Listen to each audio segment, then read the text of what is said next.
ਤੇ ਸ਼ਰਮਾ ਜੀ ਆਪਾਂ ਗੱਲ ਕਰੀਏ ਅਗਲੇ ਮਸਲੇ ਦੀ।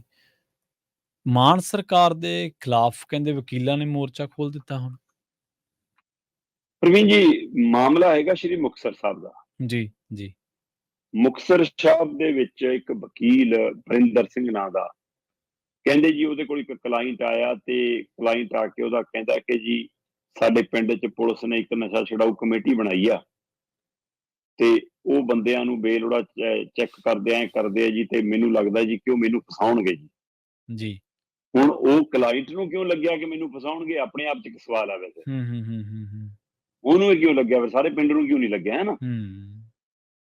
ਪਰ ਜੇਕਰ ਉਹਦੇ ਕਲਾਇੰਟ ਨੂੰ ਇਹ ਸ਼ੱਕ ਲੱਗਿਆ ਤੇ ਉਹਦੇ ਹਵਾਲੇ ਨਾਲ ਕਹਿੰਦੇ ਜੀ ਵਕੀਲ ਨੇ ਉਹਨੂੰ ਸਲਾਹ ਦਿੱਤੀ ਕਿ ਤੂੰ ਐਸਐਸਪੀ ਨੂੰ ਚਿੱਠੀ ਦੇ ਸ਼ਿਕਾਇਤ ਦੇ ਕਿ ਮੈਨੂੰ ਝੂਠਾ ਫਸਾਇਆ ਜਾ ਸਕਦਾ ਜੀ, ਮੇਰੀ ਜਾਣ ਕੇ ਮੇਰੇ ਨਾਂ ਤੇ, ਮੇਰੇ ਘਰੇ ਆਏ ਬੰਦਿਆਂ ਦੇ ਨਾਂ ਤੇ ਕੁਝ ਪਾਇਆ ਜਾ ਸਕਦਾ ਜੀ। ਕਹਿੰਦੇ ਕਲਾਇੰਟ ਨੂੰ ਕਹਿ ਕੇ ਚਿੱਠੀ ਦੇ ਤੇ ਕਲਾਇੰਟ ਕਹਿੰਦੇ ਉਹਨੂੰ ਨਾਲ ਲੈ ਗਿਆ ਵਕੀਲ ਨੂੰ, ਤੇ ਉਹ ਤੋਂ ਬਾਅਦ ਉਹ ਸਦਰ ਥਾਣੇ 'ਚ ਵੀ ਨਾਲ ਲੈ ਲੂ ਗਿਆ ਜੀ। ਕਹਿੰਦੇ ਜੀ ਉਹ ਜਦੋਂ ਗਏ ਥਾਣਿਆਂ 'ਚ ਤੇ ਥਾਣੇ 'ਚੋਂ ਬਾਹਰ ਆਉਂਦੇ ਕਹਿੰਦੇ ਸੀਏ ਸਟਾਫ ਨੇ, ਪੁਲਿਸ ਮੁਲਾਜ਼ਮਾਂ ਨੇ ਵਕੀਲ ਚੱਕ ਲਿਆ।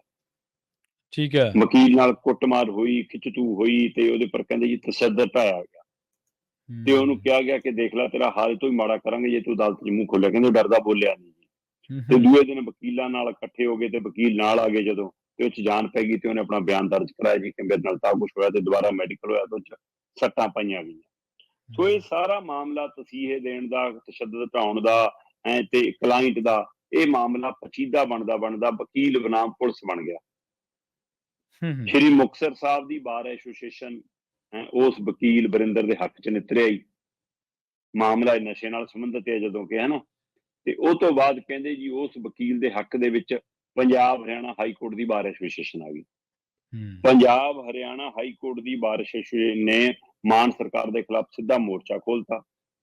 ਲੰਘੇ ਦਿਨੀ ਮੰਗਲਵਾਰ ਪੂਰਾ ਦਿਨ ਪੰਜਾਬ ਹਰਿਆਣਾ ਹਾਈ ਕੋਰਟ ਦੇ ਵਿੱਚ ਕੰਮਕਾਜ ਠੱਪ ਰੱਖਿਆ ਬਾਰ ਐਸੋਸੀਏਸ਼ਨ ਨੇ ਜੀ, ਤੇ ਨਾਲ ਹੀ 29 ਤਰੀਕ ਤੱਕ ਲਈ ਅਲਟੀਮੇਟਮ ਦੇਤਾ ਪੰਜਾਬ ਸਰਕਾਰ ਨੂੰ ਕਿ 29 ਤਰੀਕ ਤੱਕ ਜੇਕਰ ਸਾਡੀਆਂ ਮੰਗਾਂ ਪ੍ਰਵਾਨ ਨਹੀਂ ਹੁੰਦੀਆਂ ਫਿਰ ਅਸੀਂ ਅਗਲਾ ਆਪਣਾ ਸਖਤ ਐਕਸ਼ਨ ਲੈਣ ਲਈ ਤਿਆਰ ਹੋਵਾਂਗੇ। ਹੁਣ ਤੁਸੀਂ ਸੋਚ ਲਓ ਕੀ ਕਰਨਾ। ਕਹਿੰਦੇ ਜੀ ਮਤਲਬ ਕਿ ਹੜਤਾਲ ਤੇ ਗਏ, ਧਰਨੇ ਤੇ ਆਏ, ਮੁਜ਼ਾਹਰੇ ਤੇ ਆਏ, ਚਾਹੇ ਸ਼੍ਰੀ ਮੁਕਤਸਰ ਸਾਹਿਬ ਵਾਲੇ ਬਾਰ ਐਸੋਸੀਏਸ਼ਨ ਦੇ ਵਕੀਲ ਨੇ ਜਾਂ ਪੰਜਾਬ ਹਰਿਆਣਾ ਹਾਈ ਕੋਰਟ ਦੀਆਂ ਬਾਰ ਐਸੋਸੀਏਸ਼ਨ ਹੈ।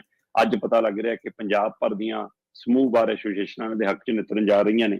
ਸੋ ਕਹਿੰਦੇ ਜੀ ਇਹਨਾਂ ਨੇ 5-6 ਮੰਗਾਂ ਰੱਖੀਆਂ ਨੇ ਮੁੱਖ ਤੌਰ ਤੇ। ਇੱਕ ਤਾਂ ਕਿ 15 ਸਤੰਬਰ ਨੂੰ ਸ਼੍ਰੀ ਮੁਕਤਸਰ ਸਾਹਿਬ ਸਿਟੀ ਥਾਣੇ 'ਚ ਜਿਹੜਾ ਕੇਸ ਦਰਜ ਕੀਤਾ ਗਿਆ ਸੀ ਵਰਿੰਦਰ ਦੇ ਮਾਮਲੇ ਦੇ ਵਿੱਚ, ਉਹ ਵਾਪਸ ਲਿਆ ਜਾਵੇ। ਠੀਕ ਹੈ ਜੀ। ਤੇ ਦੂਜਾ ਜੀ 25 ਸਤੰਬਰ ਨੂੰ ਫਿਰ ਇਹਨਾਂ ਦੇ ਹਵਾਲੇ ਨਾਲ ਜਿਹੜਾ ਕੇਸ ਦਰਜ ਕੀਤਾ ਗਿਆ ਸਦਰ ਥਾਣੇ 'ਚ ਇਹਨਾਂ ਨੇ ਕਰਾਇਆ, ਉਹ ਸੀਬੀਆਈ ਨੂੰ ਦਿੱਤਾ ਜਾਵੇ। ਵਕੀਲਾਂ ਨੇ ਜਿਹੜਾ ਕਰਾਇਆ ਨਾ, ਉਹਦੀ ਜਾਂਚ ਕਹਿੰਦੇ ਸੀਬੀਆਈ ਕਰੇਗੀ। ਸਵਾਲਾਂ ਦੇ ਘੇਰੇ 'ਚ ਆਏ ਪੁਲਿਸ ਕਰਮੀਆਂ ਨੂੰ ਕਹਿੰਦੇ ਨਾਮਜ਼ਦ ਕੀਤਾ ਜਾਵੇ, ਹੈ ਨਾ। ਫਿਰ ਜੀ ਕਹਿੰਦੇ ਕਿ ਜਿਹੜਾ ਆਰੋਪੀ ਪੁਲਿਸ ਕਰਮੀ ਨੇ, ਅਧਿਕਾਰੀ ਨੇ, ਮੁਲਾਜ਼ਮ ਨੇ, ਉਹਨਾਂ ਨੂੰ ਤੁਰੰਤ ਗ੍ਰਿਫਤਾਰ ਕੀਤਾ ਜਾਵੇ। ਐਸਐਸਪੀ ਸਣੇ ਅਧਿਕਾਰੀ ਮੁਲਾਜ਼ਮਾਂ ਨੂੰ ਤੁਰੰਤ ਨੌਕਰੀ ਤੋਂ ਬਰਖਾਸਤ ਕੀਤਾ ਜਾਵੇ, ਹੈ ਨਾ। ਤੇ ਵਰਿੰਦਰ ਸਿੰਘ ਤੇ ਉਸਦੇ ਪਰਿਵਾਰ ਤੇ ਉਹਦੇ ਨੇੜਲਿਆਂ ਦੀ ਮਤਲਬ ਕਿ ਸੁਰੱਖਿਆ ਤੇ ਸ਼ਾਂਤੀ ਇਹ ਗਰੰਟੀ ਬਣਾਈ ਜਾਵੇ ਕਿ ਉਹਨੂੰ ਕੋਈ ਤੰਗ ਪਰੇਸ਼ਾਨੀ ਕਰਿਆ ਜਾਊਗਾ। ਅਸਲ 'ਚ ਮਤਲਬ ਕਿ ਦੇਰ ਰਾਤ ਪੰਜਾਬ ਸਰਕਾਰ ਨੇ ਇਹ ਸਾਰੇ ਘਟਨਾਕ੍ਰਮ ਨੂੰ ਧਿਆਨ 'ਚ ਰੱਖਦਿਆਂ, ਚਾਹੇ ਉਹ ਮੁਕਤਸਰ ਸਾਹਿਬ ਵਾਲੇ ਬਾਰ ਐਸੋਸੀਏਸ਼ਨ ਵਾਲਾ ਮਾਮਲਾ ਸੀ, ਚਾਹੇ ਹਾਈ ਕੋਰਟ ਦੇ ਵਕੀਲਾਂ ਦੇ ਆਉਣ ਤੋਂ ਬਾਅਦ ਤਾਂ ਜ਼ਿਆਦਾ ਗੰਭੀਰ ਬਣ ਗਿਆ। ਮੈਨੂੰ ਪਤਾ ਲੱਗਾ ਕਿ ਦੇਰ ਰਾਤ, ਖਾਸੀ ਲੰਘੀ ਰਾਤ ਨੂੰ SPD ਹੈ ਜੀ ਰਮਨਦੀਪ ਸਿੰਘ ਭੁੱਲਰ, ਉਹ ਤੇ ਉਹਦੇ ਸਣੇ CIA ਇੰਚਾਰਜ ਰਮਨ ਕੰਬੋਜ, ਉਹ ਤੋਂ ਇਲਾਵਾ ਮਤਲਬ ਕਿ 4 ਕਾਂਸਟੇਬਲਾਂ ਦੇ ਖਿਲਾਫ ਦੇਰ ਰਾਤ ਕੇਸ ਦਰਜ ਕਰ ਲਿਆ ਕਹਿੰਦੇ। ਠੀਕ ਹੈ। ਤੇ ਇਹ ਕੇਸ ਦਰਜ ਕੀਤਾ। ਸੋ ਹੁਣ ਮਤਲਬ ਇਹ ਸਾਰੇ ਪਹਿਲੂ ਦੇ ਉੱਤੇ ਹੁਣ ਦੇਖਣ ਵਾਲੀ ਗੱਲ ਹੋਏਗੀ ਕਿ ਮਾਮਲਾ ਕਿੱਧਰ ਨੂੰ ਜਾਊਗਾ।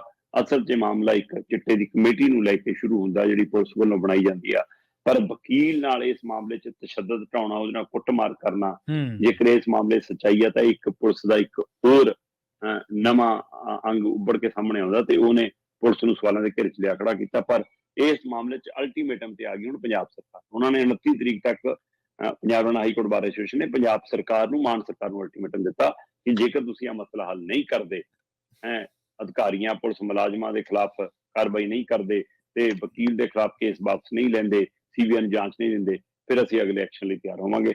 ਸੋ ਮਾਨ ਸਰਕਾਰ ਦੇ ਲਈ ਹੁਣ ਇੱਕ ਹੋਰ ਧਰਨੇ ਮੁਜ਼ਾਹਰਿਆਂ ਦਾ ਦੌਰ ਸ਼ੁਰੂ ਹੋ ਰਿਹਾ ਜੀ।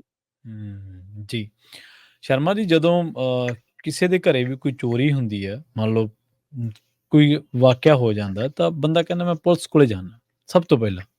ਹੁਣ ਤਾਂ ਚਲੋ ਮੀਡੀਆ ਦਾ ਕੰਮ ਵੀ ਸੌਖਾ ਹੋ ਗਿਆ, ਮੀਡੀਆ ਵੀ ਪਹੁੰਚ ਜਾਂਦਾ ਹਰੇਕ ਥਾਂ, ਅਪਰੋਚ ਹੋ ਗਈ ਮੀਡੀਆ ਦੀ। ਪੱਤਰਕਾਰ ਵੀਰ ਬਹੁਤ ਜ਼ਿਆਦਾ ਹੋ ਗਏ ਨੇ। ਪਹਿਲਾਂ ਔਖਾ ਹੁੰਦਾ ਸੀ, ਜਿਨ੍ਹਾਂ ਟਾਈਮਾਂ ਦੇ ਵਿੱਚ ਤੁਸੀਂ ਪ੍ਰਿੰਟ ਦੇ ਵਿੱਚ ਕੰਮ ਕੀਤਾ, ਉਦੋਂ ਬਹੁਤ ਚੁਣੌਤੀਆਂ ਹੁੰਦੀਆਂ ਸੀ, ਹੁਣ ਚੁਣੌਤੀਆਂ ਹੈ ਨਹੀਂ ਗੀਆਂ ਇੰਨੀਆਂ।